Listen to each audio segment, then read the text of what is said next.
Notimundo a la carta. Una opción para mantenerse informado. Con Gisela Bayona. Este miércoles, Ecuador alegó ante la Corte Internacional de Justicia que este organismo no debería tomar medidas en su contra porque ya ha cumplido las demandas de México. ¿Qué garantías existen de que una incursión a una misión diplomática no vuelva a ocurrir? La entrevista a la carta, en diálogo directo con los protagonistas de los hechos. Está con nosotros Alejandro Suárez, él es director de la Academia Diplomática. ¿Cómo está? Muy buenas tardes, gracias por estar con nosotros. Muy buenas tardes, Gisela, un placer estar con ustedes. Gracias. Alejandro, Ecuador defendió su asalto a la embajada mexicana en Quito del mes pasado ante la Corte Penal Internacional de La Haya. La defensa dijo que la invasión a la sede diplomática fue un incidente aislado que ocurrió en circunstancias muy excepcionales y que se actuó para detener a un delincuente común, en referencia a el ex vicepresidente del Ecuador, Jorge Glass, que estaba justamente en esa embajada en nuestro país. Ecuador ha hablado de circunstancias excepcionales, como dije, que permitieron la incursión. Sin embargo, para que se respete un principio de inviolabilidad, ¿puede haber excepcionalidades, como lo planteó el Ecuador? Gisela, para comenzar, usted empleó un término un poco duro. Usted habló de asalto a la Embajada de México. No fue un asalto, no fue un asalto. Ok, ¿y cómo le podemos denominar? En la embajada, incursión. Una incursión, una intervención en la embajada, evidentemente violando un derecho, un convenio internacional, eso es irrefutable. Pero yo quisiera precisar lo siguiente. El Ecuador tiene muchas razones con las cuales explicar, y subrayo el término, explicar la intervención en la Embajada de México. Frente a las razones exhibidas por México o al planteamiento realizado por México de que el Ecuador violó una convención internacional al incurrir en una embajada sin la autorización de su titular. Eso es indiscutible. Ahora bien, ¿qué es lo que ha ocurrido con la contrademanda ecuatoriana? La contrademanda ecuatoriana ha puesto muy en claro justamente las razones que explican su intervención en la Embajada de México. Mientras México atribuye al Ecuador la violación de un convenio internacional, el Ecuador está planteando, y demostrada y documentadamente, está planteando que México ha violado al menos 5 instrumentos internacionales. Yo creo que a México le va a resultar bastante difícil, si no imposible, rebatir las razones del Ecuador. Razones, insisto, que explican la intervención en la Embajada de México. El representante mexicano, el señor Celorio, ha hablado de que habría el temor, eventualmente, de que el Ecuador continúe violando el derecho internacional. Esa es una estrategia un poco mañosa, diría yo. Evidentemente el Ecuador no va a violar ninguna norma internacional. Pero el Ecuador tuvo efectivamente que realizar un acto excepcional. Eso es verdad. Un acto no deseado, pongámoslo de esa manera, pero ciertamente entonces, si es así, si se trata entonces de un acto excepcional, ¿por qué, por ejemplo, en Inglaterra no se invadió nuestra embajada para detener a Julian Assange, por ejemplo, que lo requería incluso Estados Unidos? ¿No podría hablarse de ahí que también podría haber sido un caso excepcional? El Reino Unido no lo hizo, decidió no hacerlo. Él habrá tenido sus razones, pero atengámonos a las razones del Ecuador, a las razones del Ecuador y a otros elementos que están alrededor del tema. Comencemos por el hecho de que el señor Glass efectivamente es un perseguido común, es un condenado por delitos comunes.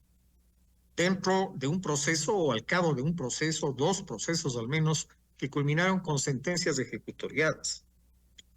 Otorgar asilo a una persona en esas condiciones, de otorgar asilo a un delincuente, es contrario al derecho internacional. Contrario al derecho internacional. Pero veamos otros elementos, otros antecedentes. México, a través de su propio presidente, violó el derecho internacional al hacer declaraciones, a formular declaraciones que eran evidentemente una intromisión intolerable en asuntos internos del Ecuador. Pero sí. Entonces, lo que dijo Alejandro Celorio, que dijo que hay límites, dijo, en el derecho internacional que no se deben traspasar y que lamentablemente Ecuador los traspasó. Eso fue lo que dijo el representante de México. Entonces, México también traspasó los límites del derecho internacional al otorgar asilo político a Glass, ¿no es cierto? Exactamente. Cuando yo escuché al señor Celorio hablar de que el Ecuador había traspasado una línea roja y que había sentado un precedente muy grave en las relaciones internacionales, yo consideré que eso exactamente podía decir el Ecuador con respecto a México. México cruzó líneas rojas. México violó al menos 5 convenios internacionales.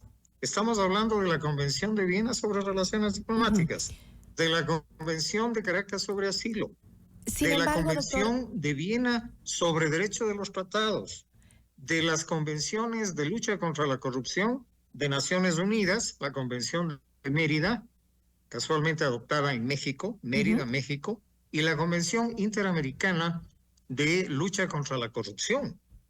Entonces, las líneas rojas que cruzó México fueron, yo diría, más graves que la que se puede atribuir al Ecuador. ¿Y cuál sería la actitud de la Corte Internacional? Me refiero, ¿qué es lo que tiene un rol importante para tomar una decisión dentro de la Corte Internacional? ¿La posición política de Glass o del gobierno mexicano? Las sentencias que tenía Glass. ¿Qué es lo que debe tomar en cuenta ahora, o cree usted que debería tomar en cuenta la Corte Internacional? Y si Ecuador ha presentado algún documento legal que justifique justamente esa incursión, porque dentro de la embajada había un delincuente común, que era el señor Glass. En la Corte Internacional de Justicia se han presentado 2 demandas. La primera de México por la violación de la inmunidad, de la inviolabilidad de su sede diplomática. Y la segunda demanda del Ecuador por violaciones de México al derecho internacional, a varias convenciones internacionales. La Corte Internacional de Justicia procederá a considerar las 2 demandas. No sé si eventualmente, no conozco a fondo los procedimientos de la Corte Internacional de Justicia, pero podría ser que eventualmente los 2 temas, las 2 demandas, puedan ser resumidas en un solo proceso. Digo, podría ser. Pero evidentemente, la Corte Internacional de Justicia tiene que evaluar frente al pedido de México, tiene que evaluar las razones del Ecuador. El Ecuador no está buscando justificar una intervención en una embajada extranjera que efectivamente viola un convenio internacional. No está intentando justificar, pero las razones que el Ecuador ha dado para eso son razones que necesariamente la Corte Internacional de Justicia va a considerar y va a ponderar. Pero recordemos debería, sí. Doctor, lo que yo quiero entender acá es que si debería haber una responsabilidad legal cuando se transgreden normas del derecho internacional, porque no creo que sea que, México cometió error, Ecuador cometió error, a ver si quedamos a la par y quedamos a planchas igual, entonces ahí queda todo. ¿Debe haber sanción en los casos de donde se ha transgredido el derecho internacional? Eso le corresponderá establecer a la Corte Internacional de Justicia. La Corte Internacional de Justicia puede resolver el caso, puede dictar una sentencia, por ejemplo, condenando a un país a que ofrezca disculpas al país ofendido. Puede también eventualmente disponer compensaciones, inclusive compensaciones económicas por eventuales daños que se haya causado, eso lo puede hacer la Corte. Esas son las penas que conllevaría una sentencia de la Corte en la conclusión de un caso. Más o menos como lo que pasó en Colombia, cuando invadió a Angostura, incluso bombardearon en nuestro territorio, murió gente. Ahí Colombia pidió unas disculpas públicas al Ecuador. El presidente de Colombia. Colombia pidió disculpas, ofreció disculpas públicas, el propio presidente Uribe lo hizo, y el caso de Colombia fue mucho más grave. Claro que sí, murió gente. En el caso de Colombia hubo una incursión de Fuerzas Armadas Regulares colombianas en una acción militar que causó muertos. Sin embargo, pues, luego de las disculpas ofrecidas por el presidente Uribe, claro que rompimos relaciones, y las relaciones se mantuvieron rotas durante aproximadamente 2 años. Pero al cabo de ese tiempo, y cuando el transcurso del tiempo contribuyó a apaciguar los ánimos, y además cuando cambió el escenario, luego del cambio de gobierno en Colombia, recordemos que el presidente Uribe fue reemplazado por el presidente Santos, que casualmente fue su propio ministro de Defensa y además quien ordenó la intervención en Angostura. Luego, cuando inició su gestión el presidente Santos, ya el ambiente era diferente y allí los dos países restablecieron relaciones.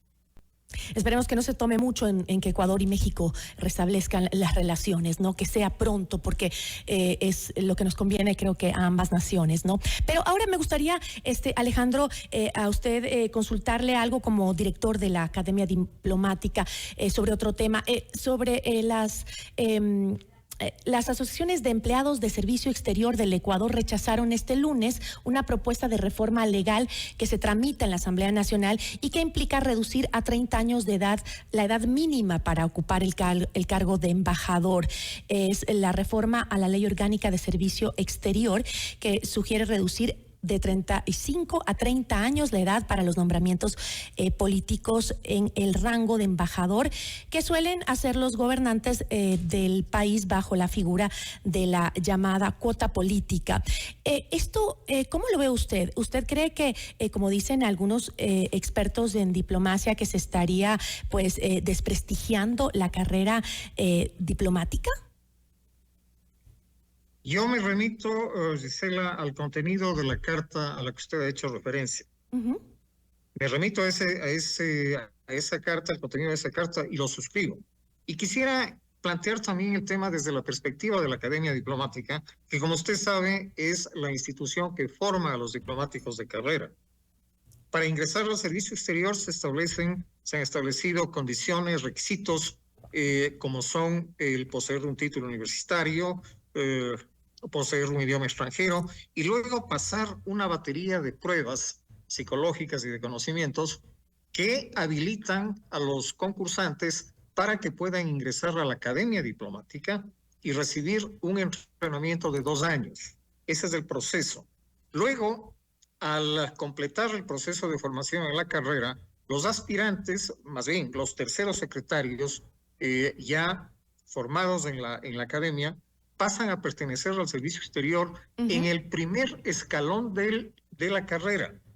Y la carrera, desde ese primer escalón hasta el escalón final, que es el de embajador, esa carrera, ese proceso, toma entre 25 y 30 años. Con eso, lo que estoy planteando es cómo la carrera diplomática exige una progresiva preparación de los funcionarios, no solamente en el ámbito teórico, académico, sino también en el ámbito práctico. La carrera diplomática se desarrolla, se perfecciona con la experiencia, con el oficio. ¿Considera entonces que esta reforma se da netamente para que los cargos diplomáticos sean ocupados como cuota política sin ninguna restricción y que podría estar mermando justamente la capacidad que podamos tener en el manejo de las relaciones exteriores? Yo quisiera recordar el contenido de la Ley Orgánica del Servicio Exterior que cuando habla de las designaciones de cuota política, sobre la cual hay un porcentaje específico, que es el 20%, cuando la ley orgánica del Servicio Exterior se refiere a eso,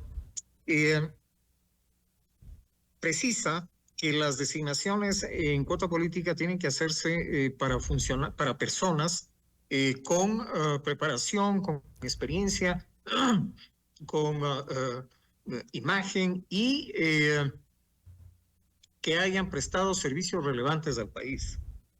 Pues en la medida en que se cumplan esas condiciones, pues la designación en cuota política está a disposición, como debe ser, del Ejecutivo.